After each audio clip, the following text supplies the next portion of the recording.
Oh my god. I'm still. Ugh. Anyway, I need to read on. Hi, everyone. This is the 11th section of The Color of Magic. It's for Christian, thank you. So we're in part 4 of the book. It's called Close to the Edge of the Disc. Oh my god. It had been a long time in the making. Now it was almost completed, and the slaves hacked away at the last clay remnants of the mantle. Where other slaves were industriously rubbing its metal flanks with silver sand, it was already beginning to gleam in the sun with the silken organic sheen of young bronze. It was still warm, even after a week of cooling in the casting pit. The arch astronomer of Krull motioned lightly with his hand, and his bear set the throne down in the shadow of the hall. Like a fish, he thought, a great flying fish. And of what seas? It is indeed magnificent, he whispered, a work of true art. Craft, said the thick-set man by his side. The arch astronomer turned slowly and looked up at the man's impassive face. It isn't particularly hard for a face to look impassive when there are two golden spheres where the eyes should be. They glowed disconcertingly. Craft indeed, said the astronomer, and smiled. I would imagine that there is no greater craftsman on the entire disk than you, Golden Eyes. Would I be right? The craftsman paused, his naked body, naked at least were not for a tool belt, and a wrist abacus and a deep tan, tensing as he considered the implications of this last remark. The golden eyes appeared to be looking into some other world. The answer is both yes and no, he said at last. Some of the lesser astronomers behind the throne gasped at this lack of etiquette, but the arch astronomer appeared not to have noticed it. Continue, he said. There are some essential skills that I lack. Yet I am Golden Eye's silver-hand Dactylos, said the craftsman. I made the middle warriors that guard the tomb of Pichiu. I designed the light dams of the great Neph. I built the palace of the seven deserts. And yet, he reached up and tapped one of his eyes, which rang faintly. When I built the golem army for Pichiu, he loaded me down with gold, and then, so that I would create no other work to rival my work for him, he had my eyes put out. Wise, but cruel, said the arch astronomer sympathetically. Yeah. So I learned to hear the temper of metals, and to see with my fingers. I learned how to distinguish ores by taste and smell. I made these eyes, but I cannot make them see. Next I was summoned to build the palace of the seven deserts, as a result of which the emir showered me with silver, and then, not entirely to my surprise, had my right hand cut off.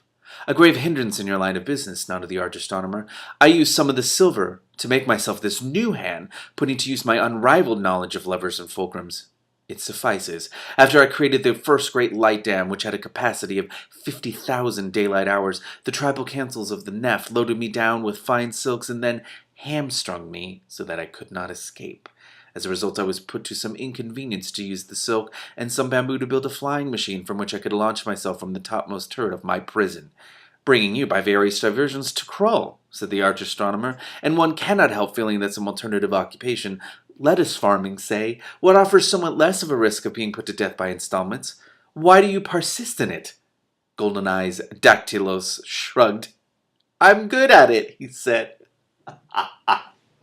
The arch astronomer looked up again at the bronze fish, shining now like a gong in the noontime beauty. Such beauty. I'm sorry, in the noontime sun.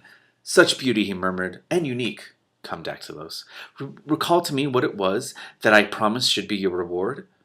You asked me to design a fish that would swim through the seas of space that lie between the worlds, intoned the master craftsman, in return.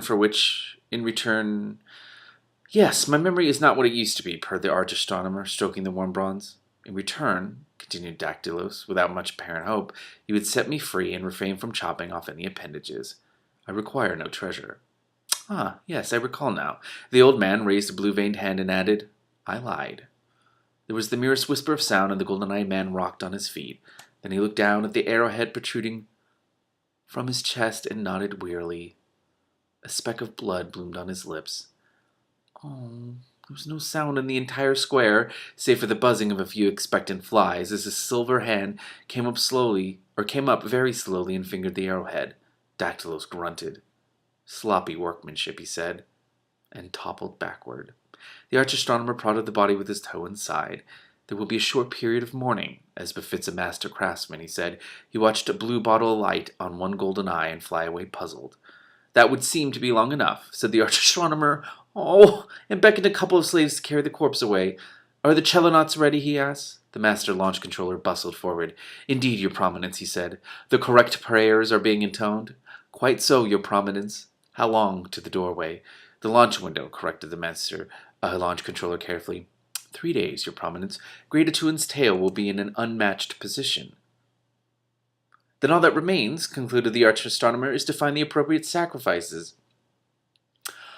The master launch controller bowed. The ocean shall provide, he said. The old man smiled. It always does, he said. Oh boy, how are these three guys going to get involved with You know it's going to happen. If only you could navigate, if only you could steer, a wave washed over the deck. Rincewind and Two Flower looked at each other. Keep bailing, they screamed in unison and reached for the buckets. After a while, Two Flower's peevish voice filtered up from the waterlogged cabin. I don't see how it's my fault, he said. He handed up another bucket, which the wizard tipped over the side. You were supposed to be on watch, snapped Rincewind. I saved us from the slavers, remember? Said Two Flower. I'd rather be a slave than a corpse, replied the wizard. He straightened up and looked out to sea. He appeared puzzled. He was a somewhat different Rincewind from the one that escaped the fire of Ankh-Morpork some 6 months before. It's been 6 months? Oh my God. More scarred, for one thing, and much more traveled. He had visited the Hublands and discovered the curious folkways of many colorful peoples, invariably obtaining more scars in the process. And he had even, for a never-to-be-forgotten few days, sailed on the legendary dehydrated ocean, at the heart of the incredibly dry desert known as the Great Neff. On a colder and wetter sea, he had seen floating mountains of ice. He had ridden on an imaginary dragon. He had very nearly said the most powerful spell on the disc. There was definitely less horizon than there ought to be. Whoa, 6 months. So, this isn't immediately after the end of the last section, I imagine. Said Rincewind. I said nothing's worse than slavery, said Two Flower. His mouth opened as the wizard flung his bucket far out to sea and sat down heavily on the waterlogged deck, his face a gray mask. Look, I'm sorry I steered us into the reef, but this boat doesn't seem to want to sink, and we're bound to strike land sooner or later, said Two Flower comfortingly. This current must go somewhere. Look at the horizon, said Rincewind in a monotone. Two Flower squinted. Looks all right, he said after a while. Admittedly, there seems to be less than there usually is, but that's because of the rimfall, said Rincewind. We're being carried over the edge of the world.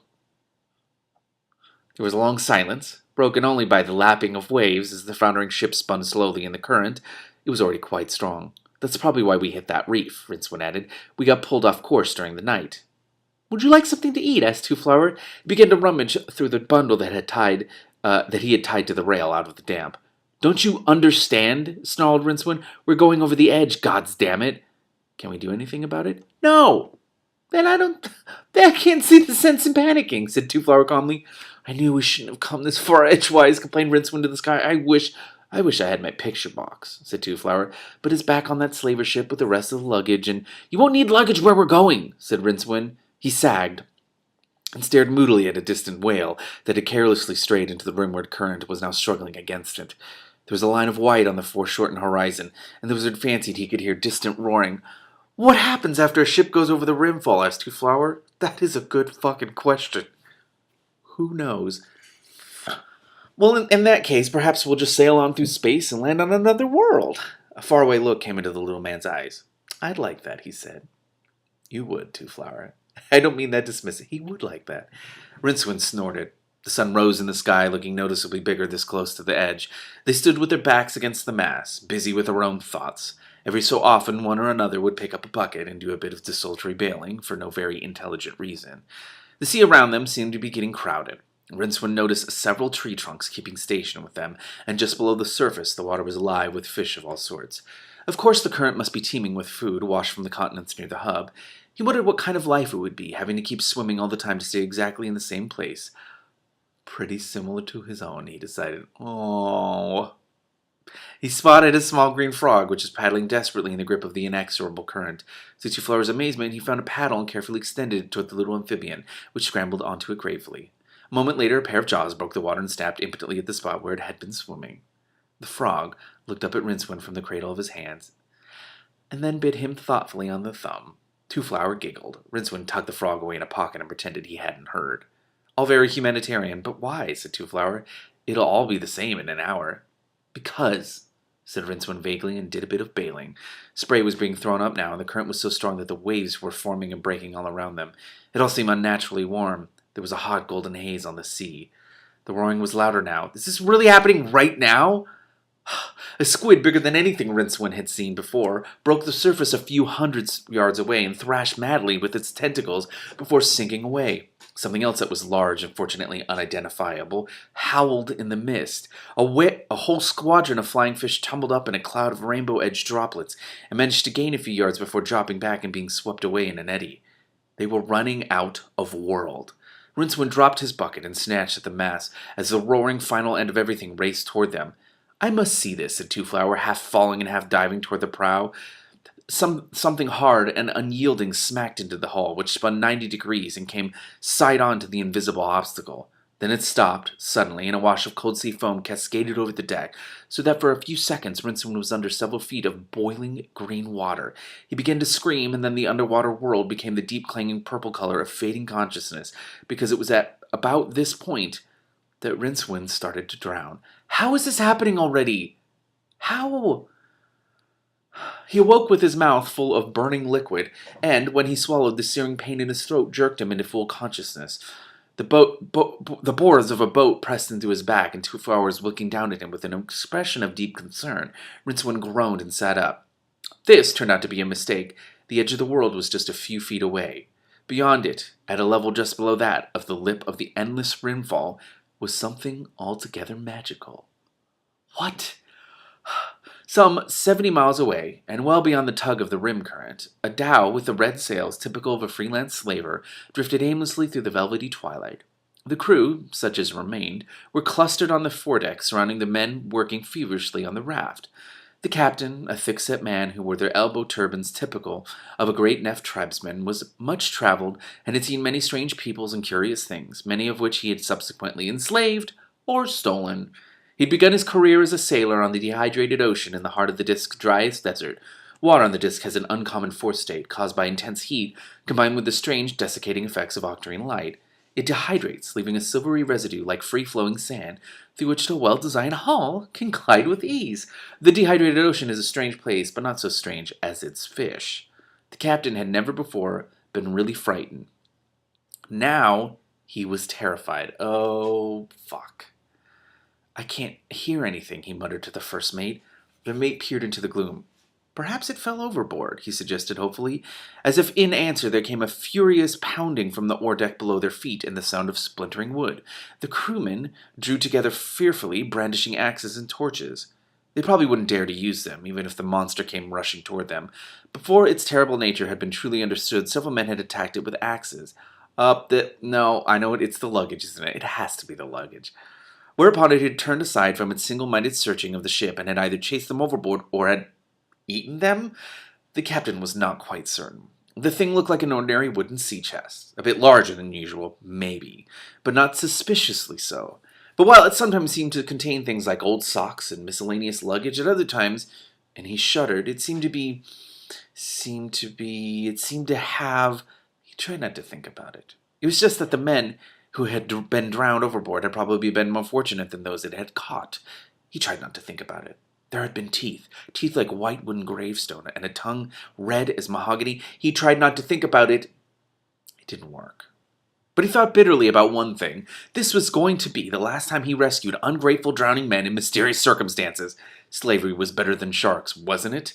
And then they had escaped, and when his sailors had investigated their big chest, how had they appeared in the middle of an untroubled ocean, sitting on a big chest anyway? It had been... He tried not to think about it again, but he found himself wondering what would happen when the damn thing realized that its owner wasn't on board any longer. "Raft's ready, Lord," said the first mate. "Into the water with it," shouted the captain, "and get aboard and fire the ship." After all, another ship wouldn't be too hard to come by, he philosophized, but a man might have to wait a long time in the paradise the mullahs advertised before he was granted another life. Let the magical box eat lobsters. Some pirates achieved immortality by great deeds of cruelty or daring do.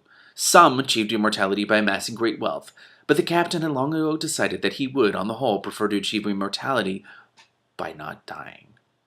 That is a great plan. Oh my god. "What the hell is that?" demanded Rincewind. "It's beautiful," said Two-Flower, beatifically. "I'll decide about that when I know what it is," said the wizard.